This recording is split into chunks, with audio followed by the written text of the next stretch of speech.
ఆంధ్రప్రదేశ్ ప్రభుత్వం రాష్ట్రంలో ఉన్న రేషన్ కార్డు హోల్డర్లకి మరో బిగ్ షాక్ ఇచ్చింది.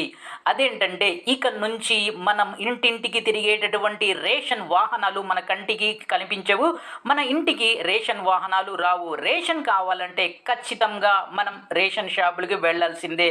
ఇక మనకి మళ్ళీ రేషన్ కష్టాలు మొదలైనట్లే. దీనికి సంబంధించి ఒక ట్విస్ట్ కూడా ఉంది. ఆ ట్విస్ట్ కూడా మీకు ఈ వీడియోలో క్లియర్గా ఎక్స్ప్లెయిన్ చేస్తాను.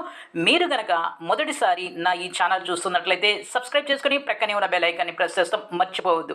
ఆంధ్రప్రదేశ్ ప్రభుత్వం ఈరోజు ఒక బిగ్ షాకింగ్ డిసిజన్ అయితే తీసుకుంది. అదేంటంటే ఇక నుంచి మనకు రేషన్ వాహనాలు మన ఇంటికి రావు, రేషన్ వాహనాలు మన కంటికి కనపడవు.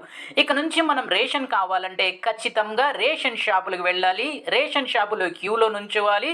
సో ఎండైనా వానైనా క్యూలో నుంచోవాల్సిందే రేషన్ కావాలంటే. ఇది మళ్ళీ మనకి బిగ్ షాక్గా కనబడుతుంది. సో రెండోది ఏంటంటే ఈ రేషన్ వాహనాలు ఇప్పటి వరకు గుమ్మం తిరిగి, అంటే డోర్ టు డోర్ తిరిగి మనకు ఫుడ్ ఐటమ్స్ని, అదే రైస్ కానీ వేరే మెటీరియల్ కానీ మనకు సప్లై చేశాయి. ఇక నుంచి ఇవి మన కంటికి కనపడవు.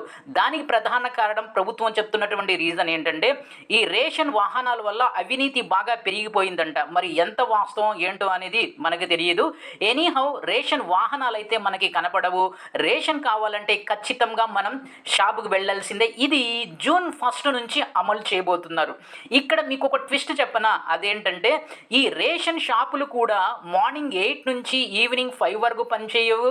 మార్నింగ్ 8 నుంచి కేవలం 12:30 వరకు మాత్రమే పనిచేస్తాయి. రెండో ట్విస్ట్ ఏంటంటే ఇవి నెల రోజులు డైలీ, అంటే రెగ్యులర్గా షాప్ ఓపెన్ చేయరు. ఓన్లీ ఫస్ట్ 15 డేస్ మాత్రమే షాప్ని ఓపెన్ చేస్తారు. అంటే ఏంటంటే సో ఒక నెల 1వ తారీఖు నుంచి 15వ తారీఖు వరకు మాత్రమే షాపులు తెరిచి ఉంటాయి. 16 నుంచి 30 వరకు షాపులు తీసి ఉంచరు.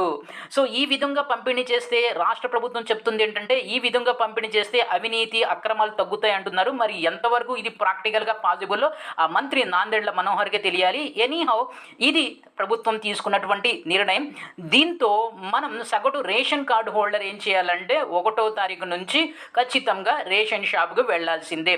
అయితే దీంట్లో ఒక గుడ్ న్యూస్, అంటే కొసమెరుపు ఏంటంటే ఎవరైతే 65 ఇయర్స్ ఆర్ ప్లస్ ఉన్నారో, అలాగే ఎవరైతే హ్యాండిక్యాప్డ్ ఉన్నారో వాళ్ళ కోసం ఆ ఊరిలో 1 లేక 2 వెహికల్స్ని ఏర్పాటు చేసి వాళ్ళకి డోర్ డెలివరీ అందించబోతున్నారు. మిగిలినటువంటి వాళ్ళందరూ కూడా ఖచ్చితంగా రేషన్ షాప్కి వెళ్లాల్సిందే. ఇది వీడియో. ఈ వీడియో మీద మీ అభిప్రాయాన్ని కామెంట్ రూపంలో తెలియజేయండి. వీడియో నచ్చినా నచ్చకపోయినా ఒక లైక్ కొట్టండి. మీరు కనుక మొదటిసారి నా ఈ ఛానల్ చూస్తున్నట్లయితే ఛానల్ని సబ్స్క్రైబ్ చేసుకొని ప్రక్కనే ఉన్న బెల్ ఐకాన్ని ప్రెస్ చేస్తాం మర్చిపోవద్దు. Thank you.